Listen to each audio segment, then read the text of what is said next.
Hello friends, welcome to S Y academy. इस topic में दोस्तों हम बात करेंगे the vision of the constitution. तो चलिए दोस्तों बिगिन करते हैं।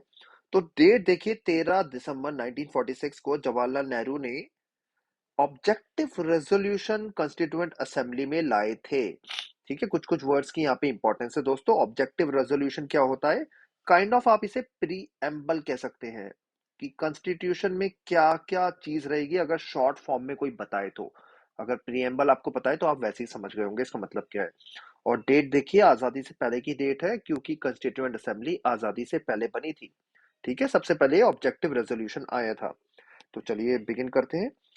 It was a momentous resolution that outlined the defining ideals of the Constitution of Independent India and provided the framework within which the work of constitution making was to proceed. कोई पूछे objective resolution क्या है तो ये definition है। मैं read कर दे रहा हूँ। मोमेंटस रेजोल्यूशन है, बहुत बड़ी बात है, ऐसी वैसा रेजोल्यूशन नहीं है ये। ठीक है, जो हमारे आइडियल्स बताता है कॉन्स्टिट्यूशन के क्या रहेंगे इंडिपेंडेंट इंडिया में वो।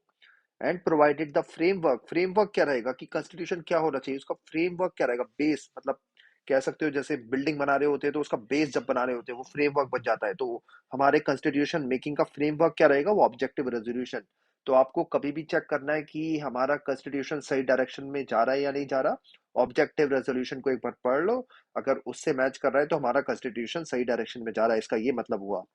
अब ये क्या कहता है? It proclaimed India to be an independent sovereign republic. Independent है एक तो, ठीक है, आजाद, फ्रीडम, सॉवरेन, अपने डिसीजन खुद लेगा। रिपब्लिक है मतलब इसके हेड ऑफ स्टेट जो है वो इलेक्टेड होगा। हेड ऑफ स्टेट इलेक्टेड होगा, वोटिंग के राइट्स होंगे। ठीक है, रिपब्लिक के ये मीनिंग होते हैं।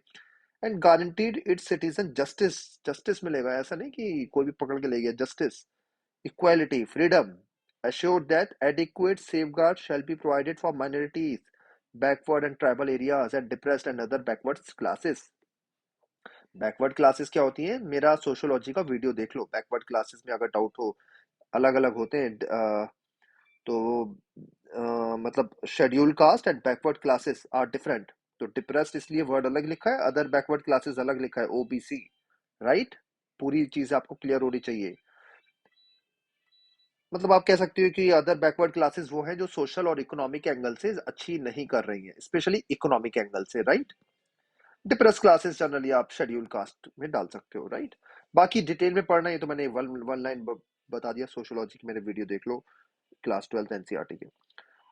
आफ्टर, तो ये सब वर्ड्स प्रेजेंट थे आपके ऑब्जेक्टिव रेजोल्यूशन में दोस्तों। ठीक है, रट लो इसे, क्योंकि रटोगी और क्या है, ये कोई दिमाग वाली चीज तो है नहीं, पता होनी चाहिए, लेकिन ये सब चीजें हैं। After outlining these objectives, Nehru place the Indian experiment in a broad historical perspective. अब इंडिया के कॉन्स्टिट्यूशन के जो ऑब्जेक्टिव्स रखे उन्होंने पूरी दुनिया से कंपेयर करा है यहाँ पे।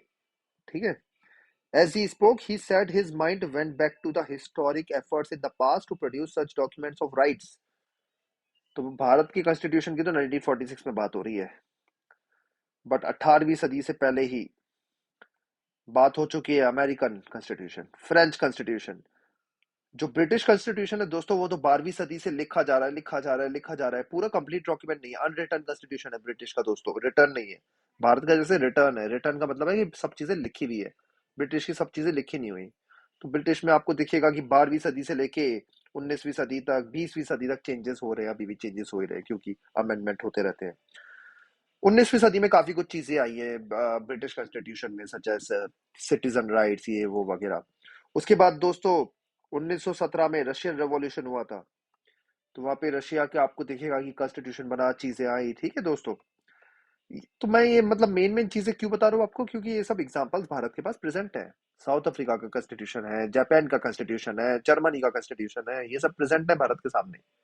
जर्मनी में वाइमर रिपब्लिक, राइट, भारत से पहले हो चुके थे। तीन मेन, अगर आप देखो तीन मेन, अमेरिका, फ्रांस और ब्रिटिश, ये तीन चीजें तो भारत के पास बेस्ट एग्जांपल्स प्रेजेंट हैं। तो नेहरू जी, इसी की बात करेंगे। नेहरू जी की अंडरस्टैंडिंग काफी अच्छी थी, पढ़े लिखे आदमी थे। ठीक है, तो ये आपको दिखेगा। अब यहाँ पे वो स्पीच दे रहे हैं दोस्तों, जो आपको समझना चाहिए। देखो, काफी लोग कहते हैं कि हमारा कॉन्स्टिट्यूशन जो है वो दुनिया भर से कॉपी किया गया है। तो नेहरू जी इसी के आंसर आपको दे देंगे। ठीक है, इसका आंसर मैं नहीं, आपको नेहरू जी खुद ही दे देंगे। We are not going just to copy है ना, खुद ही लिख दिया।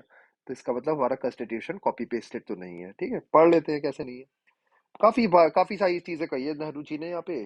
देखते हैं कितना हम जस्टिफाई कर पाएंगे, उनको समझा पाएंगे यहाँ पे, है ना। काफी कुछ चीजें, आपकी वर्ल्ड हिस्ट्री की नॉलेज अगर अच्छी है तो समझ में आएगा, वरना मैं अपनी बेस्ट तो दूंगा आपको समझाने में। So this is what Jawaharlal Nehru said in his famous speech of 13 December 1946 after giving the resolution of objective resolution। objective resolution को प्लेस करा, उसकी बातें करी, फिर उसके बाद अपनी कहानियां शुरू कर दी इन्होंने। My mind goes back to the various constituent assemblies that have gone before and of what took place at the making of the great American nation when the fathers of that nation met and fashioned out a constitution which has stood the test of so many years, more than a century and a half, and of the great nation which has been built up on the basis of that constitution। तो दोस्तों इस line से सबसे पहले तो हमें ये समझ में आता है कि हमें ना छोटी छोटी लाइनें लिखनी चाहिए, राइट। इतने बड़े बड़े अगर लाइनें लिखोगे तो पढ़ना ही मुश्किल हो जाता है। तो इसलिए हमेशा आंसर अभी इतने जितने भी लिखो ना, दो लाइन में फुल स्टॉप लगा दिया करो, वरना तो देखो फुल स्टॉप यहाँ लगा, समझ में कुछ भी नहीं आया। अब मैं थोड़ा सा ब्रेक करके बताने की कोशिश करता हूँ आपको। तो नेहरू जी कह रहे हैं कि मेरा तो सीधे माइंड जाता है बहुत सारी कंस्टिट्यूएंट असेंबलीज जो दुनिया भर में बैठी। ठीक है, दुनिया भर में कॉन्स्टिट्यूएंट असेंबली बैठी, सब अपना अपना कॉन्स्टिट्यूशन बना रही थी। तो सबसे पहले नेहरू जी बात करेंगे अमेरिकन कॉन्स्टिट्यूशन की, कि ओल्डेस्ट कॉन्स्टिट्यूशन बोला जाता है, ओल्डेस्ट डेमोक्रेसी बोली जाती है। ओल्डेस्ट कॉन्स्टिट्यूशन तो वर्ड गलत है, मेरे को, मैं अपोलोजाइज, वो वर्ड यूज मत करिए। ओल्डेस्ट डेमोक्रेसी जो है वो अमेरिका है, लिख लो अपने नोट्स में, उससे ओल्डेस्ट कोई नहीं है। इंडिया लार्जेस्ट है। लार्जेस्ट क्यों? क्योंकि साइज इतना बड़ा, इतनी ज्यादा पॉपुलेशन है। ठीक है, तो ओल्डेस्ट अमेरिकन है। और अमेरिका का कॉन्स्टिट्यूशन किस साल में लिखा गया, ये आप कमेंट सेक्शन में लिखो, मैं ये नहीं बता रहा। ठीक है, लेकिन 18वीं सदी से पहले लिखा गया है। ठीक है, तो कि उनके फादर्स वगैरह बैठे थे। ठीक है, बहुत सारे नाम आते हैं यहाँ पे, बड़े बड़े नाम, जेफरसन, ये वो, उन नामों में नहीं जाते, उनके फादर्स वगैरह बैठे थे एंड उन्होंने अपना कॉन्स्टिट्यूशन बनाया था, जो इतने सालों तक रहा है, 150 साल। क्योंकि देखो 18वीं सदी में तो बना, और ये 1947 में बातें चल रही हैं, तो इतने साल तो हो गए, 150 साल से ज्यादा। ठीक है, तो उसकी बात करेंगे। Of the great nation which has resulted which has been built on the basis of that constitution. तो अमेरिका इतना ग्रेट नेशन, दो वर्ल्ड वॉर में उन्होंने पिटाई करी पूरी दुनिया की, है ना, और उनका कॉन्स्टिट्यूशन हमारे सामने है। अब ये नेहरू जी ने बताया यहाँ पर। My mind goes back to that mighty revolution which took place also over 150 years ago, and to that constituent assembly that met in that gracious and lovely city of Paris, which has fought so many battles for freedom, to the difficulties that the constituent assembly had, and to know the king and other authorities came in its way, and still it continued। Again लंबे लंबे sentence Nehru ji ने बोल दिए। उनकी तो English strong थी, लेकिन उन्हें देखना चाहिए था भाई, भारत में हमारी तो नहीं है इतनी स्ट्रांग, है ना। कोई बात नहीं, समझाने की इसको कोशिश करते हैं। तो पहले तो सबसे पहले अमेरिकन कॉन्स्टिट्यूशन की बात कर दी, अब सेकंड लाइन में वो बात कर रहे हैं फ्रेंच कॉन्स्टिट्यूशन की, फ्रांस के कॉन्स्टिट्यूशन की, फ्रांस का कॉन्स्टिट्यूशन जो बेसिस पे बना। तो दोस्तों यहाँ पे लिखा माइटी रेवोल्यूशन, दुनिया के सबसे बड़े रेवोल्यूशन में से अगर कोई है, वैसे तो बहुत सारे रेवोल्यूशन है, रशियन रेवोल्यूशन, फ्रेंच रेवोल्यूशन, ये वो, लेकिन सबसे बड़ा रेवोल्यूशन फ्रेंच रेवोल्यूशन है दोस्तों। इंडस्ट्रियल रेवोल्यूशन भी एक वर्ड होता है, लेकिन फ्रेंच रेवोल्यूशन से बड़ा कोई वर्ड नहीं है, जिसके अंदर से तीन वर्ड निकल के आए थे। इनको LEF कहा जाता है, लिबर्टी, इक्वालिटी, फ्रेटर्निटी। आजादी, सब बराबर है, फ्रेटर्निटी, भाईचारा, है ना। ये तीन चीजें निकल के आती है कॉन्स्टिट्यूट असेंबली में जो डिस्कस हुआ था फ्रांस की। एंड किंग वहां पे बैठा था, किंग ने बड़ा परेशान करा, लेकिन फिर भी वो ये कॉन्स्टिट्यूशन अपनी बातें लेके आए। तो यहीं पे वर्ड्स लिखे हुए हैं। लवली सिटी ऑफ पेरिस में बैठे थे वो, 150 साल से ज्यादा हो चुके हैं। ये भी अगेन 18वीं सदी से पहले की बात है, फ्रेंच रेवोल्यूशन की। ठीक है, इसकी क्या डेट है फ्रेंच रेवोल्यूशन की, ये भी आप कमेंट सेक्शन में लिखो, राइट। इसकी कोई एग्जैक्ट डेट नहीं है, ईयर्स में कहा जाता है फ्रेंच रेवोल्यूशन की, इस साल से इस साल तक चला। ठीक है, just to make things easier for you, and to the difficulties that the constituent assembly had, and to how the king and other authorities came in its way। King ने पूरी अपनी जान लगा दी थी, लुइस 16 थे उस टाइम किंग, राइट, कि हम नहीं बनाने देंगे कॉन्स्टिट्यूशन, लेकिन तब भी लोगों ने कॉन्स्टिट्यूशन बनाया। ठीक है, और आज भी चल रही है ये बातें, लिबर्टी, इक्वलिटी, फ्रेटर्निटी, ये बातें भारत ने भी अपनाई हैं, राइट। अमेरिकन कॉन्स्टिट्यूशन से भारत ने और भी चीजें ली है, जैसे फंडामेंटल राइट, वाइस प्रेसिडेंट की पोजीशन, राइट। फिर कंटिन्यू करते हैं नेहरू। ठीक है, अभी भी वो बात फ्रेंच की बात ही कंटिन्यू करेंगे। The house will remember that when these difficulties came and even the room for a meeting was denied to the constituent assembly, they betook themselves to an open tennis court and met there and took the oath which is called the oath of the tennis court। ये words होते हैं keyword, इनको underline वगैरह कर लो। ठीक है, oath of the tennis court, that they continued meeting in spite of the kings and in spite of the others and did not disperse till they had finished the task they had undertaken। तो दोस्तों, cutting down short, हुआ क्या था French revolution के time में कि king की जहाँ पे इन लोगों को मिलना था ना कंस्टिट्यूएंट असेंबली बनाने के लिए, तो जो रूम था वो उस पे ताले लगवा दिए, ताले। ठीक है, तो बाहर टेनिस कोर्ट था दोस्तों, वहीं पे ये लोग मिले, उन्होंने वहीं पे शपथ ली और वहीं पे अपना कॉन्स्टिट्यूशन बना दिया। तो इतनी मोमेंटस बात थी फ्रांस में। वहीं पे इन्होंने लिबर्टी, इक्वलिटी, फ्रेटर्निटी का नारा दे दिया और बोल दिया हम रिपब्लिक रहेंगे। ठीक है, तो यहाँ पे देखो कितनी बड़ी तो नेहरू बोल रहे हैं कि मेरा दिमाग जाता है उन सब कॉन्स्टिट्यूशंस पे। ठीक है, पहले अमेरिका, फ्रांस सबकी तारीफ भी कर रहे हैं। Well I trust that it is in that solemn spirit that we too are meeting here, and that we too, whether we meet in this chamber or the chambers or in the fields or in the marketplace, will go on meeting and continue our work till we have finished it। तो लोगों को motivation भी मिला, जो लोग constituent assembly के member से। देखो फ्रांस ने तो भाई टेनिस कोर्ट में अपना कॉन्स्टिट्यूशन बना दिया, तो हमें तो चैम्बर मिला हुआ है, और अगर ना भी मिले तो भी हम अपना कॉन्स्टिट्यूशन बनाते रहेंगे, ये नेहरू जी कह रहे हैं, ये मोटिवेट कर रहे हैं। ठीक है, तो आई होप ये पिक्चर क्लियर हो रही होगी आपको। और आगे बढ़ते हैं, बॉक्स अभी थोड़ा बचा है। ठीक है दोस्तों, तो हमें अमेरिका का पता चल गया, हमें फ्रांस का पता चल गया, 18वीं सदी से पुरानी बातें हैं। Then my mind goes back to the more recent revolution which gave rise to a new type of state, the revolution that took place in Russia and out of which has arisen the Union of the Soviet Socialist Republics, another mighty country which is playing a tremendous part in the world। Not only a mighty country but for us in India, a neighboring country। तो यहाँ पे दोस्तों Russia की बात कर रहे हैं, उस टाइम वो यूएसएसआर था, और इंडिया काफी इन्फ्लुएंस था यूएसएसआर से, इंडिया ही नहीं पूरी दुनिया, क्योंकि सोशलिज्म के नारे पे आगे बढ़े थे, बड़ा ही सक्सेसफुल था। ठीक है, इक्वालिटी वगैरह की बात करते थे।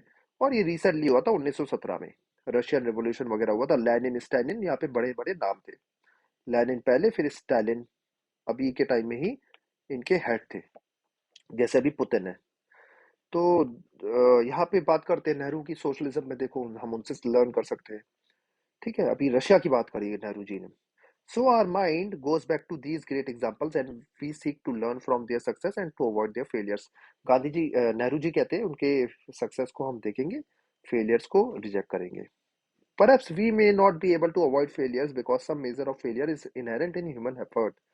तो दोस्तों ये जो बात कही है, बड़ी डीप बात कही है, इनको हमें हमेशा अपनी लाइफ में याद करना चाहिए कि भाई इंसान से गलतियां तो होती हैं। तो आपसे कभी लाइफ में गलतियां हो तो अपने आप को माफ कर दिया करो, ज्यादा अपने आप पे स्ट्रिक्ट मत रहा करो। हाँ, सारी गलतियां माफ मत किया करो, ये नहीं कि गलतियों पे गलतियां करे जा रहे हो, पर ये याद रखो कि इंसानों से गलतियां होती है, इसलिए दूसरों को भी माफ कर दिया करो, अपने आप को भी माफ कर दिया करो। क्योंकि देखो नेहरू जी कह रहे हैं हम लर्न तो कर सकते हैं इन कंट्रीज से कि फेलियर हम अवॉइड करें। जैसे सिविल वॉर हो गई थी भाई यूएसए में 1860 में, तो उनका कॉन्स्टिट्यूशन तो मतलब काम का नहीं था, तो हमें लर्न करना चाहिए उससे। लेकिन नेहरू जी कहते हैं फिर भी हम सारे फेलियर तो अवॉइड नहीं कर सकते, लेकिन जितने अवॉइड कर सकते उतने ट्राई करेंगे। Nevertheless we shall advance, I am certain, in spite of the obstructions and the difficulties, and achieve and realize the dream that we have dream so long. तो गांधी नेहरू जी कहते हैं कि प्रॉब्लम हो लेकिन तब भी हम आगे बढ़ेंगे। अब देखते हैं नेहरू जी क्या कहेंगे। We say that it is our firm and solemn resolve to have an independent sovereign republic. Nehru ji कह रहे हैं कि हम इंडिपेंडेंट सॉवरेन रिपब्लिक बनाएंगे, ये वर्ड लिखे हुए हैं। India is bound to be sovereign, sovereign मतलब अपने डिसीजन खुद लेगा। It is bound to be independent, it is bound to be republic. तीनों के मतलब मैं बता चुका हूं आपको, आई होप क्लियर हो गया होगा, right. Now some friends have raised the question, why have you not put in the word democratic here। Nehru ji अब समझा रहे हैं कि मैंने डेमोक्रेटिक वर्ड यूज क्यों नहीं करा। जैसे हमारे प्रीएम्बल है दोस्तों, प्रीएम्बल में भी कुछ कुछ वर्ड्स जो थे वो बाद में इंदिरा गांधी की गवर्नमेंट ने ऐड करे थे। वो कौन से 3 वर्ड्स थे? अगर कोई मेरा यूपीएससी का फ्रेंड है या कोई पॉलिटिकल साइंस का अच्छा स्टूडेंट है तो वो बताए। प्रीएम्बल में भारत इंदिरा गांधी की सरकार ने 3 वर्ड्स ऐड करे थे। सिर्फ प्रीएम्बल में एक ही अमेंडमेंट हुआ है आज तक। वो 3 वर्ड्स क्या थे वो आप कमेंट सेक्शन में लिख के दो, थोड़ा सा आपको आइडिया लगेगा। तो नेहरू जी आप समझा रहे कि मैंने डेमोक्रेटिक वर्ड क्यों नहीं यूज करा। तो नेहरू जी ने 3 वर्ड यूज करे, इंडिपेंडेंट, सॉवरेन, रिपब्लिक, लेकिन डेमोक्रेटिक वर्ड यूज नहीं करा है। ये डिबेट्स इंपॉर्टेंट होते हैं दोस्तों अंडरस्टैंडिंग के लिए, वरना अंडरस्टैंडिंग वीक रहती है हमारी। तो नेहरू जी बताते हैं, well I told them that it is conceivable of course that the republic may not be are democratic but the whole of our past is witness to this fact that we stand for democratic institutions. तो kind of Nehru ji ये कहना चाह रहे हैं कि democracy तो inherent है हमारे में, तो मेरे को ये वर्ड यूज करने की जरूरत ही नहीं है। It is conceivable that the republic may not B democratic but the whole of our past is witness to this fact that we stand for democratic institutions. Obviously, we are aiming at democracy and nothing less than democracy. तो ये नेहरू जी बिल्कुल clear भी कर रहे हैं, ठीक है, कि हम डेमोक्रेसी पे ही फोकस रहेंगे, उससे बिल्कुल नीचे नहीं रहेंगे। What form of democracy, what shape it might take is another matter. ये बढ़िया बात कही नेहरू जी ने कि ये हमारी डेमोक्रेसी किस तरीके की क्या शेप लेगी ये हम डिसाइड करेंगे, ये हम दुनिया से कॉपी पेस्ट नहीं करेंगे। The democracies of the present day, many of them in Europe and elsewhere, have played a greater part in the world progress. तो दोस्तों डेमोक्रेटिक इंस्टीट्यूशन सबसे बड़े यूरोप में आए थे, राइट। और नेहरू जी ये कह रहे हैं उन्होंने बहुत बड़ा पार्ट प्ले करा है, हमें एग्जांपल सेट करा है। Yet it may be doubtful if those democracies may not have to change their shape somewhat before long if they have to remain completely democratic. तो यहाँ पे नेहरू जी एक इंटरेस्टिंग बात कह रहे हैं, yet it may be doubtful if those democracies may not have to change their shape somewhat before long if they have to remain completely democratic. तो दोस्तों नेहरू जी क्लियर करते हैं, ठीक है उनकी जो डेमोक्रेसी है वो है, लेकिन हम वो पूरा कॉपी पेस्ट नहीं करेंगे। और वो ये भी कह रहे हैं कि उनकी जो डेमोक्रेसी है वो थोड़ी सी चेंज तो होती रहेगी आगे भी, तो हम पूरी तरीके से उसको कॉपी नहीं करेंगे। मैं इसको थोड़ा सा डिटेल में समझाता हूँ, ये इजी टॉपिक नहीं है। देखो दोस्तों, चाइना और रशिया जो है वो डेमोक्रेटिक इतने तो नहीं है, लेकिन वो कहते हैं हम तो पूरे तरीके से डेमोक्रेटिक है, राइट। ऐसे सऊदी अरेबिया, यूएई, ये डेमोक्रेटिक नहीं है according to Europe definition, according to our definition, but उन कंट्रीज से जाके पूछो वो तो बोलते हैं डेमोक्रेटिक है हम तो, पूरे राइट्स है।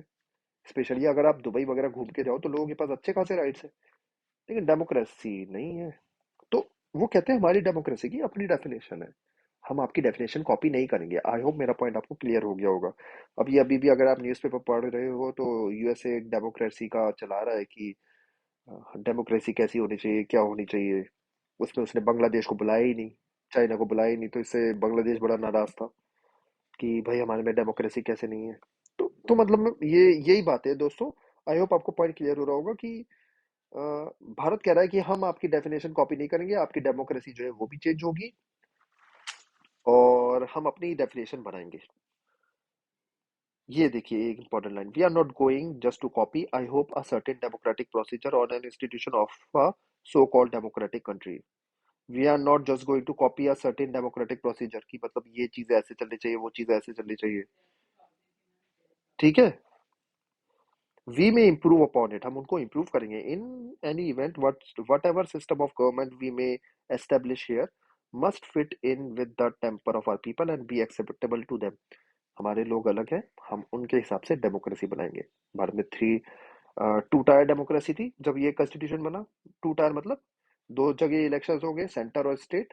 फिर आगे चल के गवर्नमेंट, किसकी गवर्नमेंट लाए तो राजीव गांधी थे, लेकिन फिर इवेंचुअली नरसिम्हा राव की गवर्नमेंट ने पंचायती राज को भी डेमोक्रेसी का दे दिया, मतलब 3 टायर डेमोक्रेसी हो गई, ठीक है। लोअर लेवल पे भी हो गई, लोअर लेवल मतलब विलेज डिस्ट्रिक्ट लेवल पे, तो 3 टायर डेमोक्रेसी। मैं ज्यादा एक्सप्लेन नहीं कर रहा, जिसको समझ में आ गया अच्छा है, नहीं आया तो इग्नोर कर देना। मतलब पॉइंट ये है कि डेमोक्रेसी का वर्ड डेफिनेशन चेंज होती रहती है,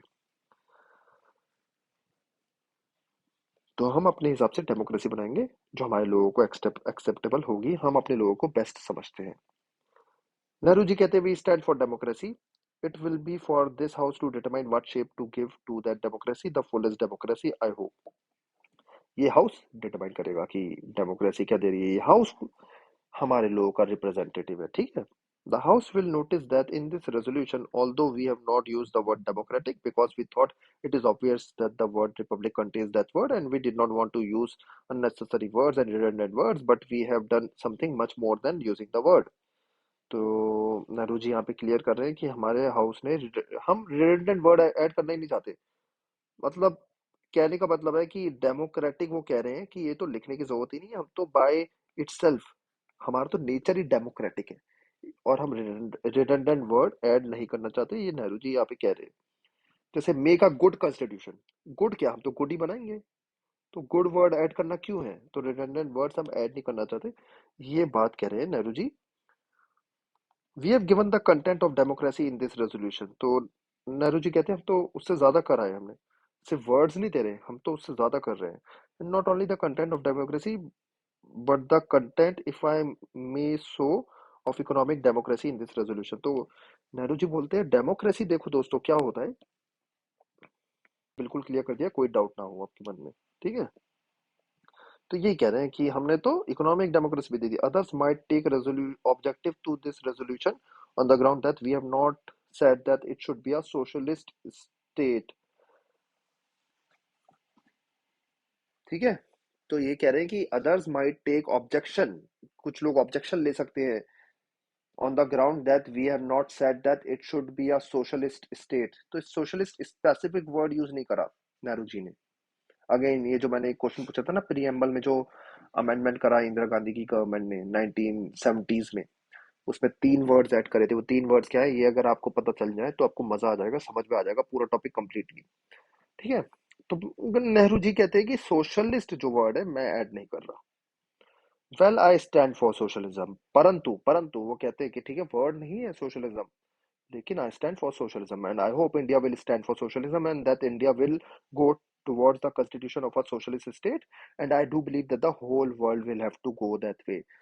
नेहरू जो थे वो फेवर में थे बहुत सोशलिज्म के दोस्तों, ठीक है, सोशलिज्म के बहुत बड़े फैन थे, यूएसएसआर के भी बहुत बड़े फैन थे दोस्तों, और उन्होंने जो रिश्ते बनाए उनसे वो आज तक चल रहे हैं। एंड सोशलिज्म भले ही वर्ड हमारे कॉन्स्टिट्यूशन में नहीं है, लेकिन वो कहते हैं कि हम इस पे बने रहेंगे। तो डेमोक्रेसी जैसे है इसका मतलब क्या होता है कि सबके पास वोटिंग राइट्स है, तो ये तो पॉलिटिकल डेमोक्रेसी होती है दोस्तों। एक और वर्ड होता है इकोनॉमिक डेमोक्रेसी, कि सब लोगों के पास इक्वल पैसा भी होना चाहिए। तो नेहरू जी कह रहे हैं हम तो एक लेवल ऊपर जा रहे हैं, हम पॉलिटिकल डेमोक्रेसी नहीं इकोनॉमिकल डेमोक्रेसी भी देंगे, और हमारे कॉन्स्टिट्यूशन में दोस्तों सोशल डेमोक्रेसी भी है, ठीक है, असली में जो हमारा कॉन्स्टिट्यूशन बना है।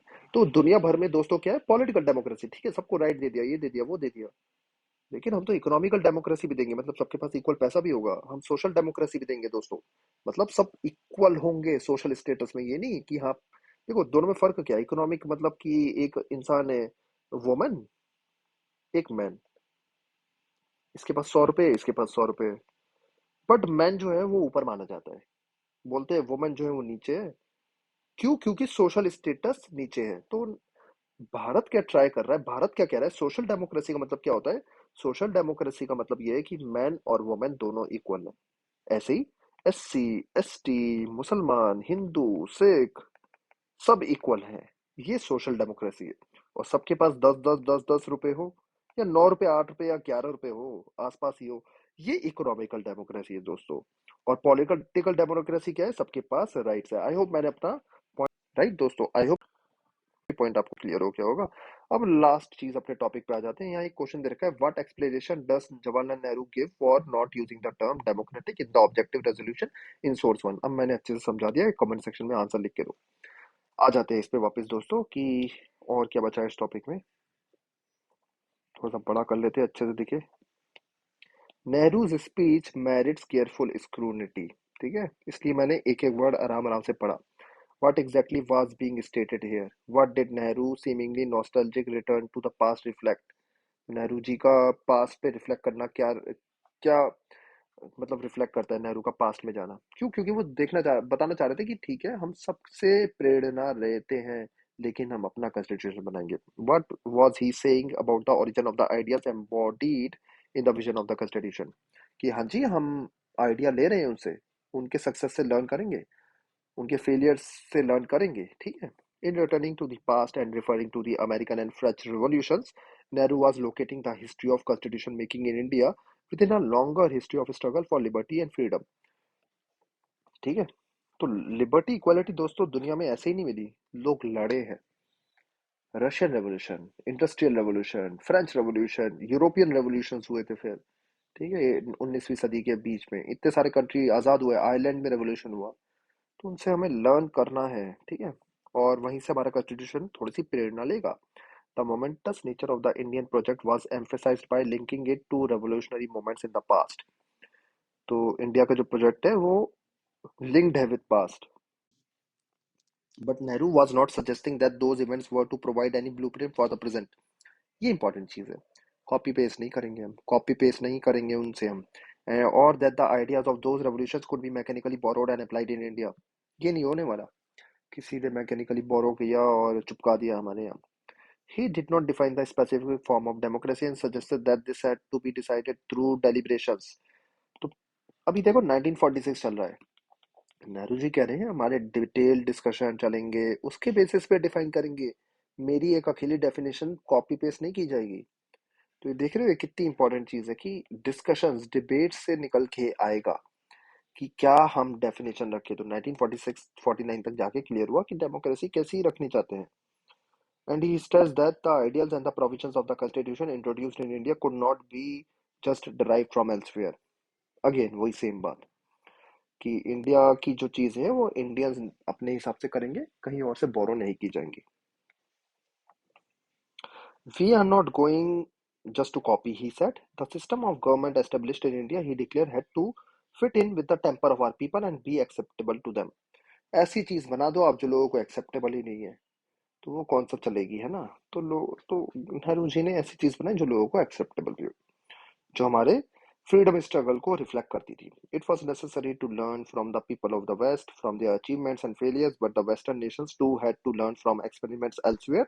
दे too had to change their own notions of democracy. Important point जो हमने लर्न किया था वहां पे कि हाँ, हम उनसे लर्न करेंगे वेस्ट से, लेकिन वेस्ट को भी दुनिया से लर्न करना जरूरी है। अगर लर्न करना जरूरी नहीं है तो फर्स्ट वर्ल्ड वॉर कैसे हुई, सेकेंड वर्ल्ड वॉर कैसे हुई, और आजकल की ये क्राइसिस, इतना पॉल्यूशन कर दिया है दुनिया भर में, राइट। उसके बाद WHO फेलियर, कोरोना फैला हुआ है। सी वेस्ट रिस्पॉन्सिबल है काफी चीजों के लिए, राइट। तो वेस्ट को भी लर्न करना है फ्रॉम अस, राइट। वहां पे भी इतनी रेसिज्म ये वो है, वेस्ट को भी लर्न करना है from east. The objective of the Indian Constitution would be to fuse the liberal ideals of democracy with the socialist idea of economic justice and readapt and rework all these ideas within the Indian context. तो objective of the Indian Constitution would be to fuse the liberal ideas of democracy. तो सबको हमें जोड़ के बनाना है, liberty का, democracy का, with the socialist idea of economic justice. Economic justice का मतलब होता है जो मैं अभी आपको समझा रहा था कि सबके पास 10 रुपए होने चाहिए, 10 नहीं तो 9, 8, 11। अब ऐसा तो है ना किसी के पास 10 रुपए है, किसी के पास 100 रुपए है, या किसी के पास 10 रुपए है, किसी के पास 1 रुपए है। ऐसा नहीं होना चाहिए। तो इकोनॉमिक जस्टिस भी हमें देना है एंड री अडेप्ट करना है, री वर्क करना है ऑल दीज आइडियाज। मतलब अडेप्ट, फिर से अडेप्ट करना है, रीवर्क उनको भी चेंज करना है, मरोड़ना है, अपने हिसाब से लगाना है। Nehru's play was for creative thinking about what was appropriate for India. जो इंडिया के लिए अप्रोप्रिएट है वो अपनाओ और वो बनाओ। आई होप आपको नेहरू की चीजें अच्छी लगी और आपको समझ में भी आया लेक्चर। और कोई डाउट हो तो कमेंट सेक्शन में लिख सकते हैं, अदरवाइज हम नेक्स्ट लेक्चर में आगे बढ़ेंगे। Thank you and